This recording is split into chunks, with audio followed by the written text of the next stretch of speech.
When people tell us you don't need protection, they're ignoring a painful truth. History shows that Black people have always been targeted, from slavery to Jim Crow to today. Saying we don't need protection is not only dishonest, it's dangerous. The reality is we are among the most hated and the most vulnerable groups in the world.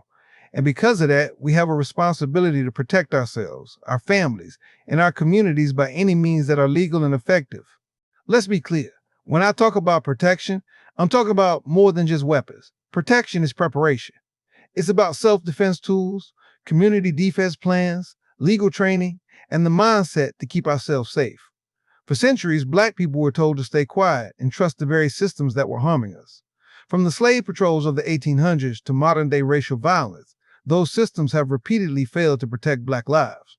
Waiting on someone else to save us has never worked. In the early 20th century, Black families in places like Tulsa's Greenwood district, known as Black Wall Street, built thriving businesses and neighborhoods. But when white mobs attacked in 1921, local law enforcement either stood aside or joined in. Entire blocks were burned, hundreds were killed, and survivors were left with nothing. This is just one of many examples where Black people who had no means of defense paid the highest price. Similar patterns played out during Reconstruction, when armed white militias terrorized Black voters and communities while governments looked away. Having lawful protection tools, whether that's licensed firearms, non-lethal devices, or organized community safety patrols, has always been a way for us to declare that our lives matter and will be defended. The Deacons for Defense and Justice in the 1960s understood this. They were Black men and women who legally armed themselves to protect civil rights workers in the South when police refused to help. Their presence saved lives and forced respect in towns where terror was common.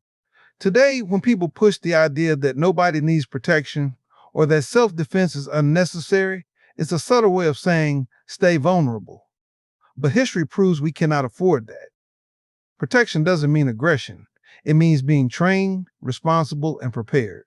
It means knowing your rights, securing your home, supporting community watch groups, and teaching the next generation that their safety is their own responsibility. We live in a world where hate still exists. Laws and policies may change, but the threats remain. Protecting ourselves is not paranoia. It's survival. It's love for our families. It's respect for our ancestors who fought, bled, and died so we can stand here today.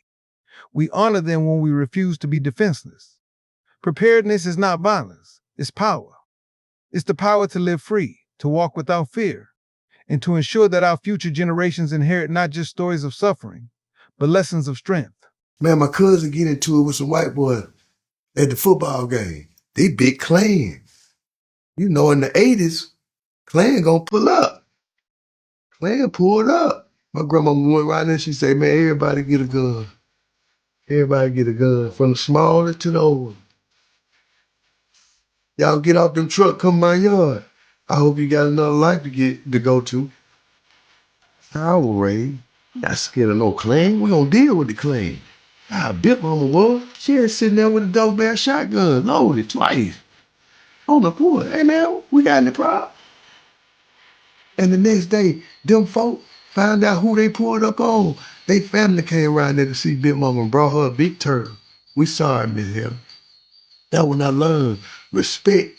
If you show people you ain't scared, man, they run back down. They run away with their tail. But if you right here, you got all these men on social media. I'm scared. I'm tired.